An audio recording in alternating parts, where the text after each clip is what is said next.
Hola. Buenas tardes. Hola, doctora Martínez. Buenas tardes. Buenas Gracias por estar tardes. aquí. Buenas tardes. Gracias a todas las personas que nos están escuchando. Muchas gracias. Hoy tenemos nuestro último webinar del año, antes de la pausa navideña y luego volver el año que viene. Y bueno, os agradezco mucho por estar aquí entonces. Y bueno, hoy tenemos como experta a la doctora Marina Martínez, que es ginecóloga, especialista en fertilidad y medicina reproductiva de la clínica ReproClinic. Muchas gracias, doctora, por estar aquí, haber aceptado la invitación. Gracias a vosotros. Y bueno, hablaremos, como sabéis, de reproducción para mujeres mayores de 45 años. Yo soy Cola Santi Michela y voy a hacer una pequeña introducción antes de dejaros con la presentación de la doctora Martínez. También os acuerdo que el evento de hoy lo estamos grabando y a partir de mañana lo podéis encontrar en las páginas web de My IVF Answers y en el YouTube. Luego os explico al final, pero que sabéis que todo eso se está grabando. Y también tenéis la posibilidad de hacer preguntas aquí abajo que vamos a lanzar en la pantalla al final de la presentación y nuestra experta contestará a todas vuestras preguntas. Así que aprovechad ahora que tenéis a una experta a vuestra disposición para quitar todas las dudas que tenéis sobre este tema. Entonces me tomo unos minutitos para hacer una pequeña presentación. Bueno, yo soy Cola Santi Michela y Country Manager para España de la Sociedad Europea de Fertilidad, que es la sociedad que promueve la plataforma de My IVF Answers. La Sociedad Europea de Fertilidad es una sociedad empírica que proporciona herramientas, apoyo y educación a pacientes y a clínicas de fertilidad. Y nuestro objetivo es facilitar y aumentar el apoyo y la experiencia positiva de los pacientes. Y por eso educa, apoya y ayuda a los pacientes para hacer que su viaje de fertilidad sea más agradable y más basado en el cuidado. Apoyamos también a las clínicas de fertilidad a través de la enseñanza y la capacitación de su personal de salud y atención al paciente, estableciendo guías de atención, recomendaciones y certificación de sus procesos. Como os he anunciado antes, hoy hablaremos de reproducción para mujeres mayores de 45 años, con la experta de hoy, que es la doctora Marina Martínez, ginecóloga y especialista en fertilidad y medicina reproductiva de la clínica ReproClinic de Barcelona. La doctora Marina Martínez se graduó en la Universidad Autónoma de Barcelona. Desde el 2017 es médico especialista en fertilidad y medicina reproductiva. Realizó un máster sobre la base teórica y procedimientos del Laboratorio de Reproducción Asistida de la Universidad de Valencia IVI y máster en reproducción humana de la Universidad Complutense de Madrid. Y actualmente trabaja en ReproClinic. ReproClinic Barcelona es un moderno centro de reproducción asistida. Desde su apertura, la clínica ha recibido numerosos premios internacionales por su excelencia en la experiencia del paciente. ReproClinic trabaja con un enfoque integral al paciente que incluye protocolo y atención al paciente personalizados, apoyo nutricional y psicológico. Y la experiencia del paciente es su concepto fundamental.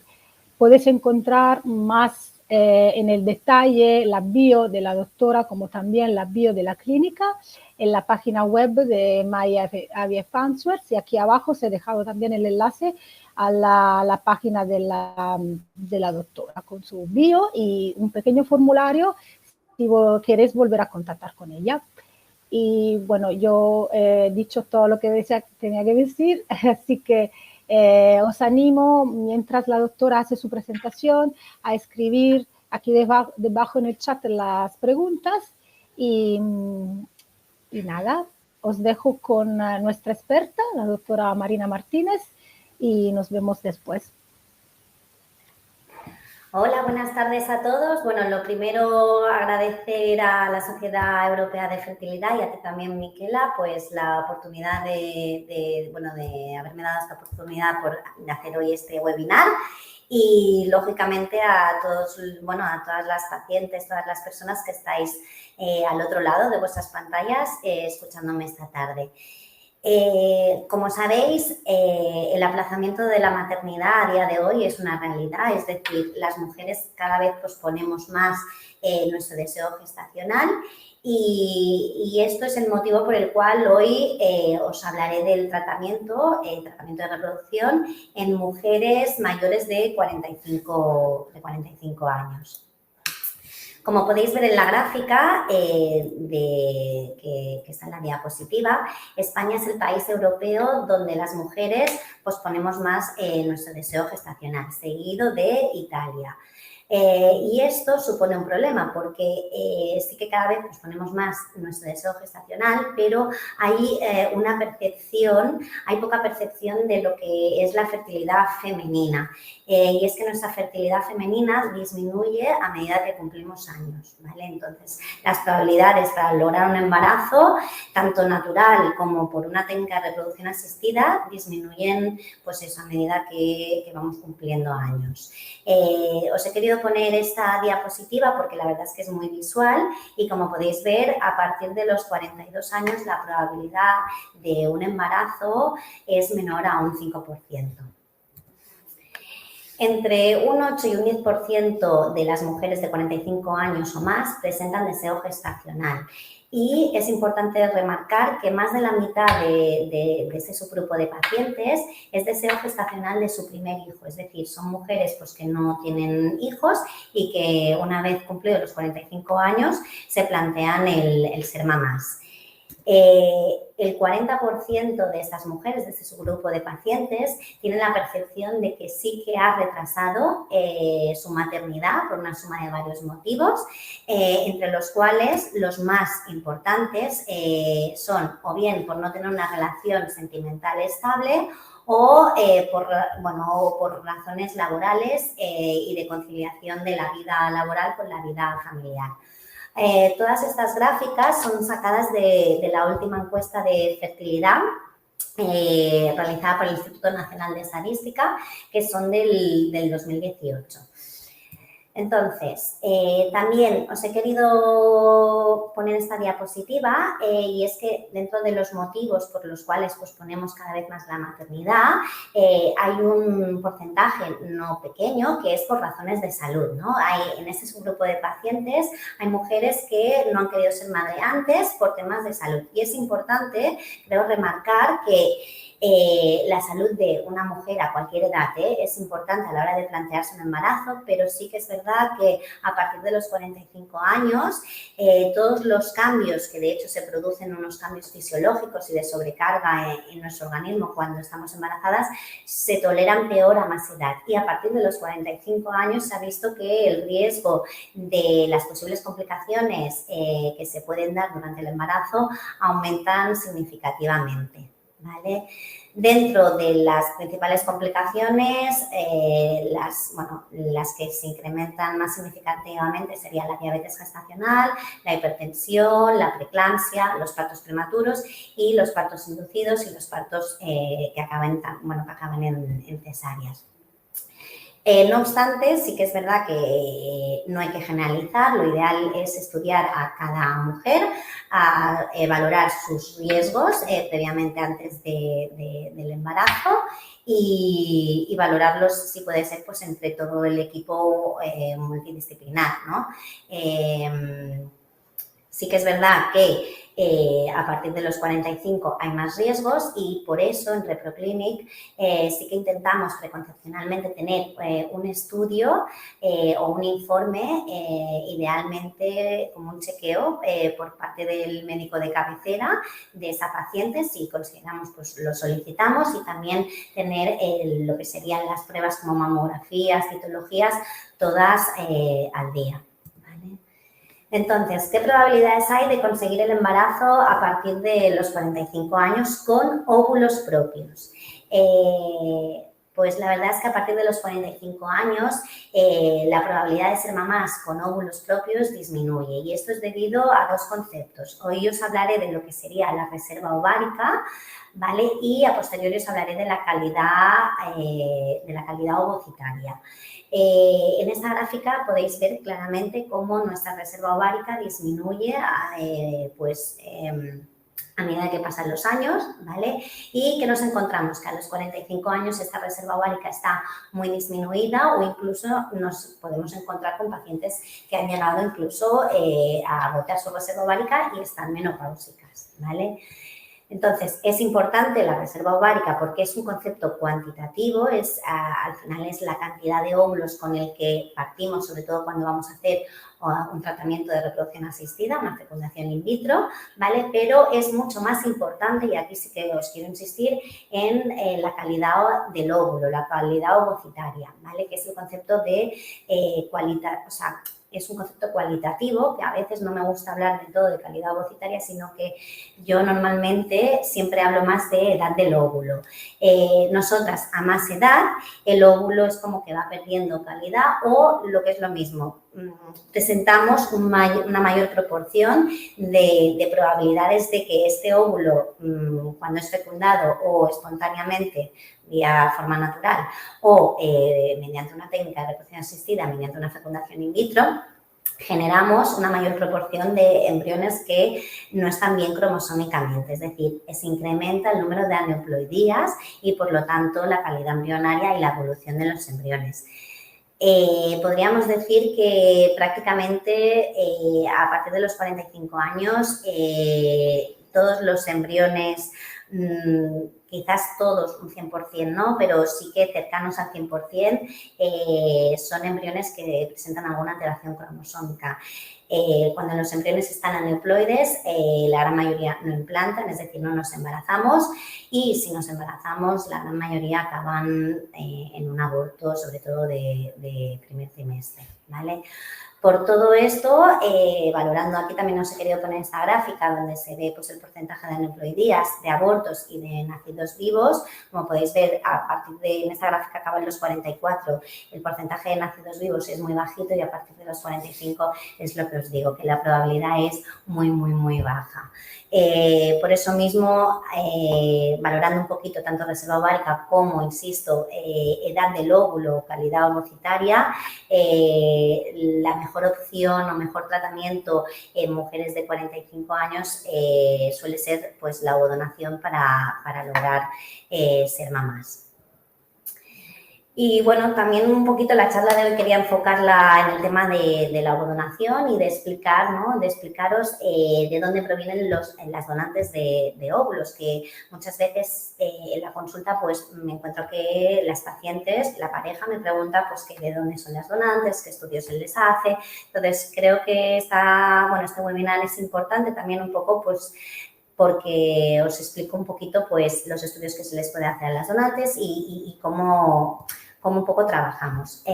Las donantes son mujeres que por la ley española han de tener entre 18 y 35 años, gozar de una buena salud, tanto física como mental, no han de tener ninguna enfermedad genética ni de transmisión sexual, ¿vale? Son mujeres jóvenes que deciden libremente pues, realizar un acto pues, anónimo y altruista para poder ayudar a otras personas a ser padres, a ser madres, ¿vale? Todas las donantes, como os decía, pasan un estudio, un screening de donantes, se les hace pues un chequeo tanto a nivel psicológico, tanto de enfermedades genéticas, de infecciones, muy, muy amplio, que lo que hace es garantizar al máximo la calidad y seguridad de los tratamientos de ovodonación. ¿Cómo elegimos a la donante o cómo hacemos el matching donante-receptora? Cuando tenemos una paciente pues que mayor de 45 años que hemos de recurrir al algodón, lógicamente siempre les explico que lo que hacemos es elegir a su donante, elegir la donante que físicamente se parezca, o sea, sea lo más parecida a ella. Y sí que es verdad que insistimos bastante en este aspecto y somos bastante estrictos. Es lo que se llama hacer un matching donante-receptora, es fenotípico. El fenotipo, pues, para que lo entendáis, serían las características físicas como pues, el color de los ojos, el color del cabello, la piel. Bueno, todo lo que constituye nuestro fenotipo, intentamos buscar la donante que sea la donante idónea para nuestra paciente. También tenemos en cuenta el grupo de sangre, el grupo sanguíneo, y luego, a día de hoy, dentro de todos los estudios que se les realiza a las donantes, se les hace un estudio de portadores, de mutaciones.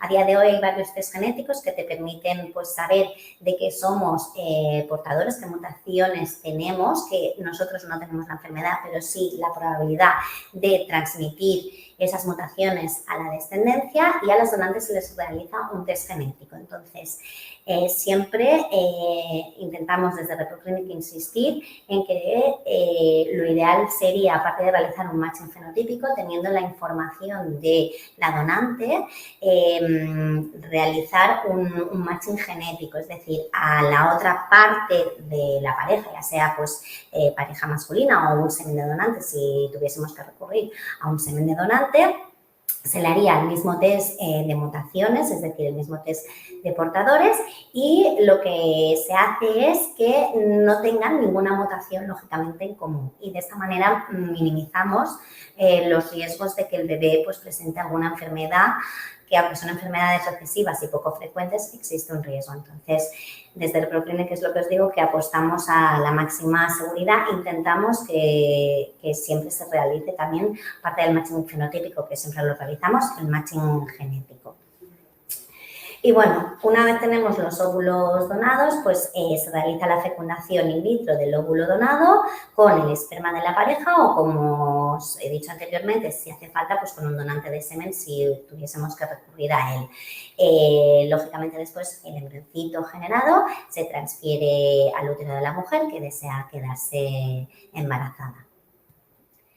Entonces, una vez tenemos el óvulo donado, una vez la donante se ha sometido a la estimulación, diferenciamos entre dos tipos de tratamientos que se basan en el momento, sobre todo en el momento en que se hace la transferencia embrionaria. Y puede ser, yo siempre explico que podemos hacer una ovodonación sincronizada con una transferencia en fresco del embrión, que ahora os explicaré, o bien una ovodonación en diferido, con una transferencia en diferido. Para que lo entendáis, una vez tenemos el óvulo, lo fecundamos con el esperma y ahora aquí la diferencia es, o bien dejamos pasar los 5 días para que el embrión llegue a estadio de blastocisto, que siempre los transferimos a día 5 en ReproClinic, o lo mismo, hacemos la fecundación y una vez llegan estos embriones a día 5 se congelan, ¿vale? Posteriormente, cuando se plantee la transferencia, se descongelan y se hace la transferencia en diferido. La ovodonación sincrónica y la transferencia en fresco lo que conlleva es que tanto donante como receptora van sincronizadas, de ahí el nombre de ovodonación sincrónica. Intentamos que, lógicamente, para intentar sincronizar, muchas veces tenemos que recurrir al tema de dar anticonceptivas, tanto a las pacientes como a las donantes, para que la idea es que dejen la anticonceptiva el mismo día o más o menos un día antes, y de alguna manera la idea es que vayan como el mismo día del ciclo, ¿vale? La donante realizará todo el tema de la estimulación ovárica y a la vez, paralelamente, la receptora empezará una preparación del endometrio. La preparación del endometrio se suele hacer con hormonas que se suelen dar vía oral, aunque hay otras maneras de, bueno, otras posologías y maneras y preparaciones que podrían ser tópicas. Pero bueno, la gran mayoría sí que es verdad que van con una preparación endometrial oral, es tomarse estrógenos vía oral y antes de la punción a las receptoras se les hace una ecografía para valorar que realmente su endometrio, su útero, haya llegado a estar en el punto, bueno, el endometrio ha de alcanzar un grosor determinado para que esté preparado para recibir ese embrioncito. Entonces, se les hace la ecografía a la receptora previamente, antes de programar la punción a la donante, se corrobora que sí que está preparado este endometrio, a posteriori se hace la punción de la donante, la receptora inicia la progesterona, que es otra de las hormonas que utilizamos bueno, como terapia hormonal sustitutiva, se hace la fecundación y, como os decía, se lleva este embrión hasta día 5 en estadio de blastocisto y se hace la transferencia. Esto sería lo que es un ciclo sincrónico y transferencia en fresco de ovodonación. En cuanto a la ovodonación y transferencia diferida, como os explicaba, se hace la fecundación con el óvulo de la donante, se llevan estos embriones hasta día 5 y se congelan. Y entonces, a posteriori, se decide con la paciente cuándo se hace la transferencia. Sí que es verdad que la transferencia diferida o la ovodonación diferida permite una mayor, o sea, permite programar mejor el momento de la transferencia, ¿no? Porque ya no estás pendiente de cuándo cae la punción de la donante y demás. Entonces, da una mayor comodidad, que hay parejas pues que lo prefieren. Y una vez descongelados los embriones, la verdad es que estos continúan su evolución de forma natural y las tasas de embarazo respecto a la transferencia en fresco son las mismas, ¿vale? Entonces, no hay diferencias en cuanto a tasas de embarazo, por lo que simplemente nos permite pues, programar un poquito el momento de la transferencia. Esto siempre bueno, a mis pacientes sí que les explico que depende un poquito pues, de ellos, de cómo se planteen, de si por tema laboral prefieren que la transferencia sea en unas fechas determinadas, pues recurrimos a la transferencia diferida. Que no, pues vamos a transferencia en fresco si realmente tienen disposición para venir a los controles y para poder, pues eso, estar como un poco más pendientes de cuándo cae la punción, porque condicionará lógicamente el día de la transferencia, ¿vale? El día de la transferencia. Otra parte positiva aparte de que se pueden programar mejor las transferencias embrionarias cuando hacemos una donación en diferido, es que se pueden hacer dos tipos de preparaciones endometriales. Podríamos hacerlo con ciclo sustituido, que es lo que os he explicado anteriormente. La paciente ha de tomarse estrógenos, ¿vale? Y a posteriori la progesterona, o nos permite, si la paciente tiene ciclos, ¿vale? Cosa que a veces a los 45 años, como os decía, no tienen ciclos, pero bueno, si tuviese ciclos y continúa con ciclos regulares, se puede plantear hacer un ciclo natural modificado luego añadiéndole la progesterona y evitando así el tomar estrógenos, ¿vale? Simplemente pues que quería remarcar que el hacer también la ovodonación en diferido nos daba opción, siempre y cuando nos permita los ciclos de la paciente, hacerlo aprovechando su ciclo natural. Y bueno, también os quería hablar un poquito de, es algo que en la consulta me lo encuentro bastante frecuentemente y es el duelo genético, ¿no? La paciente siempre me dice, ya, pero no se parecerá a mí o no tendrá mi genética. Entonces, sí que es verdad pues, que el hecho de renunciar a la propia carga genética supone pues un proceso que está lleno pues, de miedos, de dudas. De hecho, aprovecho porque sí que es verdad que nosotros tenemos un soporte psicológico muy bueno aquí en nuestra clínica y siempre intentamos pues eso, que si lo necesitáis, os hagan nuestra compañera, la psicóloga, pues una visita o un seguimiento para resolver todo esto y para, sobre todo, pues este proceso conocido como duelo genético, pues de alguna manera llevarlo lo mejor posible. Pero bueno, referente a esto, sí que es verdad que hoy en día cada vez se escucha más el tema de la epigenética. ¿Qué es la epigenética? Bueno, la epigenética, la palabra ya lo dice, o sea, es como literalmente significa más allá de la genética, y para que lo entendáis es las modificaciones epigenéticas, pues serían cambios que se producirían en el material genético debido a la influencia de factores ambientales, ¿vale? Entonces,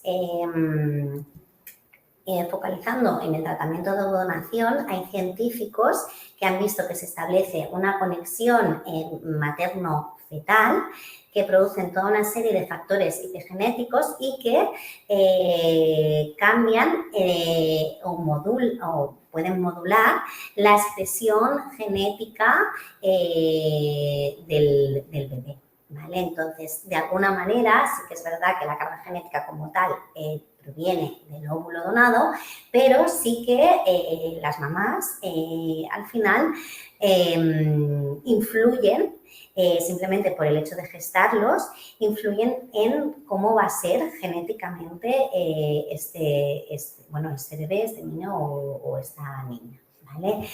Y por último también he querido hablar un poquito de las ventajas de la maternidad a partir de los 45 años, ¿no? Porque parece que os he hablado un poco pues esto de que las probabilidades de embarazo disminuyen, cuando es con óvulos propios, lógicamente, con óvulos de donante las tasas son muy buenas. Pensar que la edad del útero realmente no influye en los tratamientos, es la edad del óvulo, no influye en la tasa de éxito. Y bueno, referente a un poco las ventajas de de ser mamá a partir de los 45 años. Pues bueno, el ser mamá a partir de los 45 años se ha visto que sí que es verdad que son mujeres pues que tienen una mayor estabilidad, sobre todo económica y laboral, que puede facilitar, ¿no? Que pueden hacerles vivir la maternidad de otra manera. Y aparte también tienen mayor conciencia de este embarazo, de lo que supone la crianza de un hijo, que aunque no es fácil, sí que pueden sentirse que es una decisión mucho más meditada, que les ha costado llegar hasta allí y por lo tanto pueden sentirse más preparadas para poder afrontar la crianza del niño o de la niña. Lo único que mi consejo y lo que sí que siempre digo a mis pacientes es que han de cuidarse tanto física como psicológicamente para poder afrontar esta etapa, tanto el embarazo como la crianza posteriori de forma positiva. Y bueno, un poquito las conclusiones, pues lo que os he dicho, que ser madre con óvulos propios a partir de los 45 años las probabilidades son bajitas, que todo y hacer un tratamiento de fecundación in vitro, que es importante estudiar las características individuales de cada mujer, los riesgos de embarazo, más a partir de esta edad, que la mejor opción es la ovodonación para llegar a ser mamás. Que no os preocupéis que todas las donantes pasan un screening que es muy estricto, que garantiza la calidad y la seguridad en los tratamientos, que el matching genético permite minimizar la transmisión de enfermedades genéticas a la descendencia, con lo que siempre intentamos desde Red Clinic intentamos que se realicen todos los tratamientos, que no existen diferencias en tasas de embarazo entre si hacemos la transferencia en fresco como si la hacemos en diferido. Aquí os he querido explicar un poquito pues las dos opciones que normalmente damos a los pacientes y que, cada vez la epigenética va cogiendo un papel, se va sabiendo más de ella y que se ha visto que sí que realmente puede influir en la genética del futuro bebé. Simplemente, pues esto, el ambiente uterino, todas las modificaciones, las conexiones que se dan con la gestante, con la mamá, pues puede acabar influyendo en su genética. Y nada, y si os han quedado dudas, cualquier cosita, siempre os invito aquí a Barcelona, a Repro Clinic, que estaré encantada de resolver vuestras dudas. Puede que aquí ahora sí hay preguntas también. Pero nada, que os esperamos aquí con los brazos abiertos y nada, que muchas gracias y y hasta pronto. Gracias. Gracias, doctora. Gracias por la presentación. Siempre es un tema muy interesante, sobre todo para todas nosotras que tenemos una edad. Muchas gracias. Y bueno, empezamos con las preguntas. La primera es, tengo 44 años, antes 0.9. ¿Me conviene hacer una donación o hay alguna posibilidad con una FIP? Vale, a ver, esto es un poquito que me lleva a las diapositivas que os he explicado, ¿no? En la presentación. Hay dos conceptos. Uno sería el de la cantidad, es decir, el concepto cuantitativo, que es el de reserva ovárica y es el que refleja la antimuleriana, y otro está el de la calidad o edad del óvulo.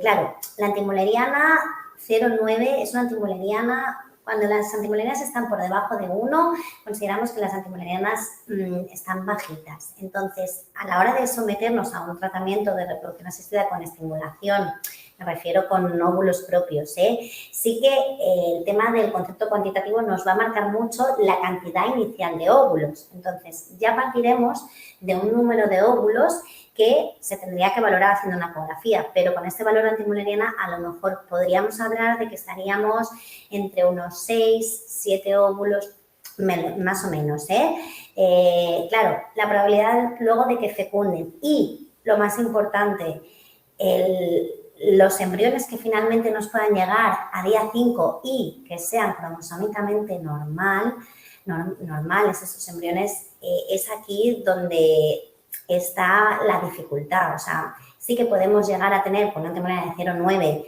quizás un embrión, un blastocisto, pero la probabilidad de que este blastocisto, de que este embrión cromosómicamente esté bien, es muy bajita. Entonces, yo te aconsejaría directamente plantear una ovodonación. Vale. Gracias.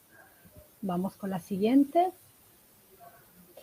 ¿Puede pasar que no tenga ni un embrión a transferir con una ovodonación? Y en este caso, ¿qué puede hacer? A ver, puede pasar, no es lo más habitual, pero de poder pasar, por desgracia, puede pasar. Claro, hay que plantear, sí que es verdad que siempre cuando al final hacemos un cambio de gameto y recurrimos al óvulo de donante, es básico, bueno, aquí en ReproClinics siempre lo hacemos, estudiar al varón. Si es un semen de donante, perfecto, pero si es el semen de nuestra pareja, valoramos, porque realmente al final el embrión es el 50%, entonces si vamos a cambiar el óvulo, pero partimos de que posiblemente también hay un factor masculino, pues bueno, se ha de valorar todo un poquito en global. Si no llegase ninguno, pues es eso, es valorar un poco el tema del factor masculino y valorar, porque es raro en un ciclo de una doble donación que no nos llegue ningún embrión, es raro, ¿vale? Entonces, ¿qué se puede hacer? Se puede optar o por repetir un ciclo, ya os digo, valorando muy bien el factor masculino si existe. Y si no, pues una embriodonación, además repetir un ciclo, valorar. Sí que es verdad que a veces cuando tienes un fracso de tratamiento, pues te da pie a estudiar muchas cosas que quizás no las habías valorado, ¿no? Con anterioridad. Yo siempre digo que al final la fecundación in vitro, tanto con óvulo donado, no tanto, pero al final es tratamiento y a la vez es diagnóstico. Muchas veces es duro, pero vamos haciendo el proceso y van saliendo cosas. Entonces, que no llegue ningún embrión con una ovodonación, cuando a lo mejor teníamos el semen perfecto, pues nos haría indagar un poquito más en el tema masculino o plantear, no sé, qué hacemos. Pero es raro que con una doble donación, al menos, no tengamos un blasto. Yo creo que es raro. Vale, muchas gracias. ¿Cómo mejorar la receptividad del endometrio? A ver, la receptividad del endometrio. Simplificando un poquito, siempre digo que el embarazo tiene un 50% de peso el embrión, que partiendo de una ovodonación por probabilidades cromosómicamente está bien, y luego el otro 50 lo tiene el endometrio, lo tiene nuestro útero que gesta. Entonces, sí que es verdad que con el tema de la fertilidad del endometrio, aquí valoramos, sobre todo le damos mucha importancia al tema de las progesteronas previamente a transferir, porque se ha visto que el papel de la progesterona es importante. Valoramos que la eco de endometrio esté perfecta. Claro, por una primera transfer de una ovodonación, insistimos en el tema de la ecografía, que tenga un grosor endometrial correcto y que la progesterona también nos salga bien, y hacemos la transferencia. Luego ya vienen los casos de cuando a lo mejor nos falla una primera transferencia de una ovodonación y hemos descartado factor masculino y demás. Valoramos, a lo mejor no con la primera transferencia, pero sí que quizás con una segunda, ya te digo, individualizamos siempre, pero plantearíamos si hay un problema de implantación. Pero a priori no nos planteamos que haya un problema de implantación. El hecho de recurrir a una donación, una cosa es el embrión y la otra cosa es el tema del endometrio. Entonces, si a priori lo vemos bien y la paciente no nos reporta que ha tenido varias transferencias y demás, hacemos pues la preparación y las determinaciones de progesteronas previamente a las transferencias. Pero no hay nada que mejore realmente. O sea, probióticos, sí que es verdad que el tema de los probióticos cada vez también se ha visto que son muy importantes para mejorar un poco, pues equilibrar la microbiota y mejorar la fertilidad. Todo esto lo damos siempre, le damos pues eso, probióticos que pueden ir con el ácido fólico y asegurarnos que la progesterona esté bien. Vale, muchas gracias. ¿Cuántas veces tendré que venir a España para el tratamiento si vivo al extranjero? Tengo pareja. Vale, claro, sí que es verdad que cuando son pacientes internacionales, un poco de los dos tipos de tratamiento que os he explicado, de la transferencia en fresco versus la transferencia en diferido, intentamos, por comodidad de los pacientes, hacerlo en diferido, ¿vale? Lo que pasa que sí que es verdad que el tema de fecundar se puede plantear hacer con semen en fresco de la pareja o haber venido previamente, congelar el semen, dejarlo congelado. Entonces, esto nos da como mayor comodidad cuando la donante está preparada, lo fecundamos con el semen de la pareja que se descongela ese mismo día, se generan vuestros embriocitos, se os informa día 5 de cuántos embriones hemos tenido y cuántos congelados y a posteriori ya lo empezamos a programar todo para la transferencia en diferido. Para la transferencia en diferido hay dos opciones, o venir desde un inicio y más o menos contar que son unos 15 días o sí que podéis hacer lo que sería la ecografía basal o incluso hay pacientes que lo hacemos, se hacen la ecografía de valorar el grosor del endometrio donde vivan y si está todo ok, programamos la transferencia y solo vienen para el día de la transfer. Vienen solo para el día de la transferencia y si se ha hecho anteriormente con semen en fresco o no, tendría que venir la pareja, lógicamente, el día de la fecundación. Pero si lo hacemos con semen en congelado, pues el día que venga a congelar semen, tu pareja y si queréis, el día de la transfer. O sea, un par de veces mínimo. Más veces las que queráis, pero un par de veces mínimo. Vale, gracias. ¿Cuánto tengo que esperar para la transferencia una vez que empiezo el tratamiento? Vale, a ver, normalmente, si la transferencia es indiferido, bueno, si es en fresco más o menos también lo sincronizamos para que sea más o menos el mismo periodo, pero una vez empiezas el tratamiento, no sé si se refiere al tratamiento con las pastillas, con los estrógenos que damos para preparar el endometrio, pero normalmente empezamos cuando nos baja la regla, ¿vale? Ya sea provocada con anticonceptivas o no, empezamos ese día los estrógenos y normalmente citamos al primer control o, ya os digo, si vivís, que no vivís aquí, pues os hacéis el control pasado unos 10, 11 días normalmente desde que habéis iniciado los estrógenos.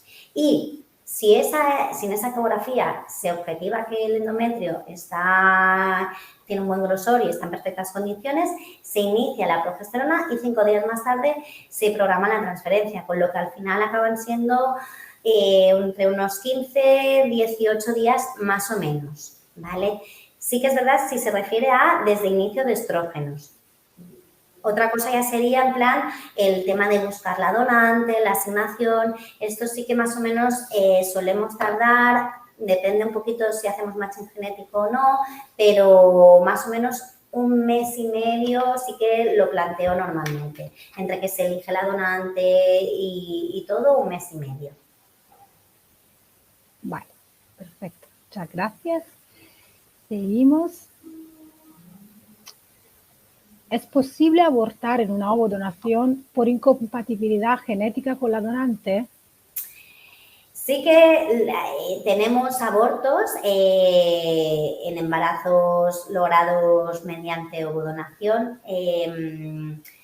A ver, más que por tema de incompatibilidad genética con la donante, que sí que está todo el tema un poco de la autoinmunidad, el tema de los KIRS y demás, sí que tiene, o sea, hay una, bueno, sí que el tema de la incompatibilidad puede dar abortos, pero aunque no se presente ninguna incompatibilidad, también se pueden dar abortos, porque sí que es verdad que no os lo he dicho, pero la mujer igualmente, aunque sea joven, tenemos una probabilidad siempre de que algún embrión cromosómicamente no esté normal.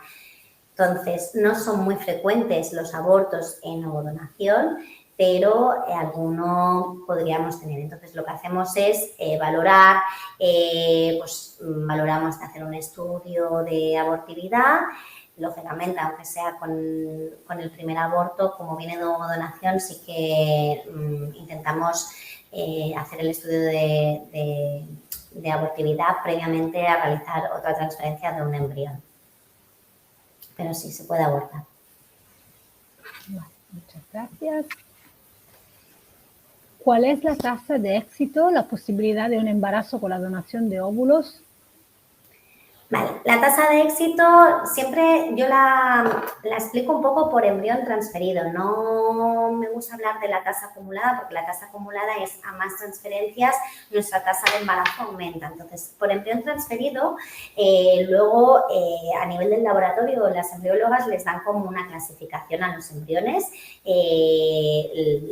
valoran varios ítems, entonces hay embriones de calidad de categoría A, B, C, un poco en función de cómo ha ido su desarrollo y de un poco cómo presentan las células de la masa celular interna del embrión, de la placenta y demás. Las tasas, teniendo un buen embrión de calidad A, son aproximadamente un 65% por embrión transferido a día 5. ¿Vale? Entonces, más o menos rondan esto, entre un 50 y 65% por embrión transferido. El otro, yo siempre digo que si el embrión es bonito tenemos el 50% un poquito más y el otro 50% al final es lo que os explicaba, es el útero. ¿Vale? O sea, que es 50-50. Vale, perfecto. Muchas gracias. Tenemos las últimas dos, pero os animo a hacer más, todas las que tenéis que hacer o las dudas. Bueno, aquí tenemos, yo estoy con el tratamiento y me van a hacer una esteroscopia. Vale. Pero sigue y pone, me gustaría saber el pólipo que tengo, molesta al poner el embrión, ¿en qué puede afectar? Vale, sí que es verdad que si te han visto mediante una ecografía o hay una sospecha de pólipo, al final puede afectar en la implantación. Piensa que el pólipo pues es una parte del endometrio que es como, hablando un poquito para que me entendáis, es como una verruguita que sale en el endometrio y entonces si justo también se localiza cerca de donde ponemos el embrioncito, pues le puede estorbar a la hora de implantarse. Entonces, siempre aconsejamos quitarlos y a veces, ya os digo que a veces hacemos la ecografía y hay una sospecha, mandamos la histeroscopia, quizás es un pliegue y no hay pólipo, y perfecto, y si hay un pólipo es mejor quitarlo antes de poner embrión porque si no puede afectar a la implantación del embrión. Vale, muchas gracias. Si tienen más preguntas, ahora es el momento. o si no, bueno, unos minutitos de tiempo para deciros que en la página de la doctora Martínez vais a encontrar un formulario por si queréis poneros en contacto con la doctora, que os recuerdo trabaja por la clínica ReproClinic que se encuentra en Barcelona. Y bueno, veo que de momento no tenemos más preguntas. Entonces, aprovecho para deciros que tenemos voy con la diapositiva. Tenemos el canal de YouTube, My IVF Answers, donde a partir de mañana vas a encontrar el video. Y luego tenemos la página web de Facebook, donde también vamos a publicar todos los próximos eventos. Y también la página de Instagram, donde vamos a publicar los próximos eventos. También tenemos una plataforma en italiano, otra en inglés y próximamente en francés. Así que vais a encontrar este video grabado a partir de mañana y si os ocurren más preguntas, podéis hacerlas a través del formulario. Y aquí veo que nos dicen, bueno, una persona que estaba asistiendo, que a nosotras nos está llevando nuestro caso, es una gran doctora. Ah, ok, que creo que él y Maribel dicen que están contigo. Ah, perfecto. Gracias. Y que están muy agradecidas. Así que nada, yo me despido entonces y muchas gracias por haber estado con nosotras. Muchas gracias a la doctora Marina Martínez, gracias por la presentación y las preguntas. Aquí estamos pantalla grande. y bueno, muchas gracias por este webinar. Gracias doctora, gracias ReproClinic. Gracias a vosotros, de verdad, por dar esta oportunidad y eso, resolver a las personas, pues, bueno, esta plataforma que permite resolver todas las dudas y estar cada vez más cercanos a todos. Exacto, bueno, por eso estamos para acompañar un poco a las personas, ¿no? Con este viaje bastante difícil. Así que, bueno, estamos aquí. Cualquier cosa nos puede contactar por la página web. Muchas gracias a todas y buenas noches. Buenas noches. Adiós.